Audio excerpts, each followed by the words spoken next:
আগরতলাতেই ল পড়েছি, কাজেই লতে আমাদের যেরকম বন্ধু ছিল আমাদের জিওগ্রাফিতেও কিন্তু ওরকম বন্ধু ছিল। তখন অবশ্য জিওগ্রাফি অ্যান্ড এনভায়রনমেন্ট ছিল না, তখন শুধু ছিল জিওগ্রাফি।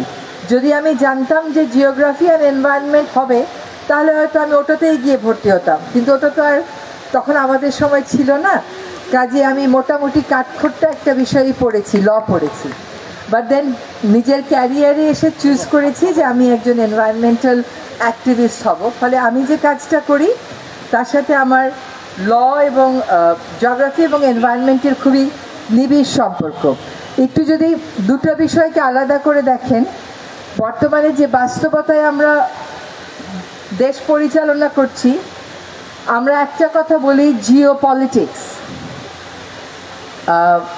জিওগ্রাফি শুনতে যতটা মনে হয় একটা নির্বিবাদী বিষয়, আসলে জিও পলিটিক্সে জিওগ্রাফি আর অত নির্বিবাদী থাকে না, এটা খুবই গুরুত্বপূর্ণ হয়ে যায়।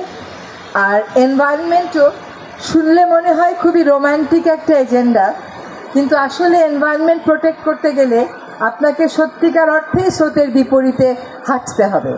আমাকে এখনও কিন্তু শুনতে হয় দেশে আর উন্নয়নের দরকার নাই, শুধু পরিবেশ থাকলেই হবে। এই কথা আমাকে এখন যে অবস্থানে আছি সেই অবস্থানে থেকেও কিন্তু শুনতে হয়। তো একটা জাতি হিসাবে আমরা সবচেয়ে শব্দের দেশে বসবাস করি, সবচেয়ে বেশি বায়ু দূষণের দেশে বসবাস করি। আমাদের নদীগুলো ভয়ঙ্কর রকমের দূষিত, যদিও আমরা নদীমাতৃক দেশ। আমাদের খাদ্য ভেজালে ভরা।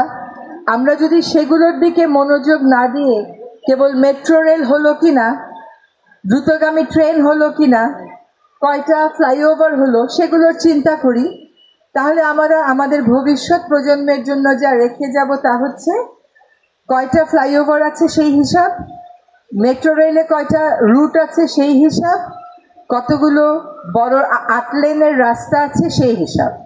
আর ওরা আমাদেরকে তখন প্রশ্ন করবে যে আমাদের ঢাকার রাস্তায় মাস্ক পরে চলতে হয় কেন, আমরা শব্দে ঘুমাতে পারি না কেন, আমরা সবসময় এত উত্তেজিত থাকি কেন।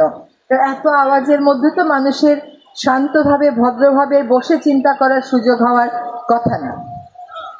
আপনারা আমি ভিন্ন বিভাগে পড়লেও যেটা বললাম, আপনাদের সাথে আমার বিল্ডিংয়ের কারণে একটা আত্মীয়তা আছে, এবং সবচেয়ে বড় আত্মীয়তাটা হচ্ছে আমি যে কাজ করি এটার ভিত্তি হচ্ছে আপনারা যে বিষয় নিয়ে পড়ালেখা করেছেন সে বিষয়টা। কিন্তু মুশকিল হলো যে আমরা পড়ালেখা করেছি, কিন্তু বাস্তবে গিয়ে সেটার যখন আমরা বাস্তবায়নের দিকে যাই তখন কেন জানি যা পড়েছিলাম তার সাথে আর বাস্তবতার আমরা মিল রাখি না। আজকে এখানে উৎসব হবে, খুবই ভালো কথা। এই উৎসবগুলো জরুরি। আমরা একটা অস্থির সময়ের মধ্যে থাকি, তো একজন আরেকজনের সাথে কথা বললে এই সংযোগটা আমাদেরকে কিন্তু স্থির হতেও সাহায্য করে। আমি যখন এখানে আসলাম, আমি এখানে বসার সাথে সাথে কিন্তু এই লাউড স্পিকারে একটা মিউজিক শুরু হয়ে গেল। তো আমি ভাবলাম যে আমাকে যদি সারাক্ষণ এই মিউজিকের মধ্যে থাকতে হয়, আমি এখানে একটা বিশেষ অবস্থানে থেকে এসেছি, আমি আয়োজকদেরকে ডেকে এখন কেমন করে বলবো এই আওয়াজটা বন্ধ করেন।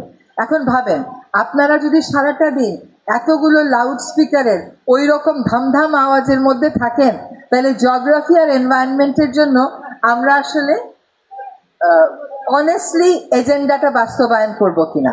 দেশে গান হবে না এটা কিন্তু কোনো কথা না, নাচ হবে না এটাও কিন্তু কোনো কথা না, গানও হবে নাচও হবে, কিন্তু এতগুলো লাউড স্পিকার, পিছনে ঢাকা মেডিকেল কলেজ হাসপাতাল, এইটা দিয়ে সারাদিন যদি আমি উদযাপন করি তাহলে আমি যা শিখলাম তা আমি বাস্তবায়ন করছি কিনা এটা একটা বড় চিন্তার বিষয়। কাজে আমি অবশ্যই আপনাদেরকে অনুরোধ করব যে আপনারা গান শুনবেন, কিন্তু শব্দটা একটা গ্রহণযোগ্য মাত্রার ভিতরে নিজেদের জন্য রাখবেন, ঢাকা মেডিকেল কলেজের জন্য রাখবেন। আরেকটা বড় কথা হচ্ছে প্রচন্ড আওয়াজে যেভাবে আমাদের বিয়ে বাড়িতে গান হয় সেইভাবে যদি সারাটা দিন আপনার বিকেল 4টা পর্যন্ত আওয়াজ চলে, বাসায় কি আসলে আপনি স্থির মাথা নিয়ে যেতে পারবেন? তার তো আমি কোনো সুযোগ দেখি না। ফলে আমরা প্রত্যেকেই যখন উদযাপন করি, যখন জীবনে একটা সিদ্ধান্ত নেই, আমাদের শিক্ষার সাথে সেটা সামঞ্জস্যপূর্ণ যেন হয়। আমি জিওগ্রাফি এবং এনভায়রনমেন্ট ডিপার্টমেন্টকে একটা বিশেষ কারণে একটু ধন্যবাদ জানাতে চাই। একটা কারণ তো অবশ্যই যে তারা আমাকে এখানে শুক্রবারে সকালেও ঘুমের সুযোগ না দিয়ে জোর করে তুলে নিয়ে এসেছে প্রধান অতিথি হিসাবে। আমিও এমন একটা বিভাগের প্রধান অতিথি হওয়ার লোকটা সংবরণ করতে পারিনি, কারণ এখানে অনেক কথা বললে হয়তো আপনাদের মধ্যে ওইটার একটা ইতিবাচক প্রতিক্রিয়া হবে। কিন্তু আমার আরেকটা ধন্যবাদ, সেটা একটা বড় ধন্যবাদের কারণ, আরেকটা বড় ধন্যবাদের কারণ হচ্ছে ওনারা অফিসিয়ালি দাপ্তরিকভাবে ওনাদের প্রাঙ্গণে পলিথিন এবং সিঙ্গেল ইউজ প্লাস্টিক ব্যান করেছেন। আমি মনে করি এটার জন্য ওনারা অবশ্যই একটা করতালি পেতে পারেন। এবং আমরা যখন এখানে অনেকেই আছি, বেড়ে উঠেছি, আমরা কিন্তু আগে বিয়ে বাড়িতে যেতাম, আমাদেরকে কখনো প্লাস্টিকের বোতলে পানি দিত না। 2000 লোকের বিয়ে বাড়িতেও প্লাস্টিকের বোতলে পানি দিত না। তখন কিন্তু জাতি হিসাবে বিয়ে খেয়ে এসে আমাদের সবার কলেরা হয় নাই। তো আমরা এখনো সেই কাজটা করতে পারি। We have to go back to our good practices. So I would really hope যে আমরা এই যে জিওগ্রাফি অ্যান্ড এনভায়রনমেন্ট, যারা মনে করেন ইটস নট আ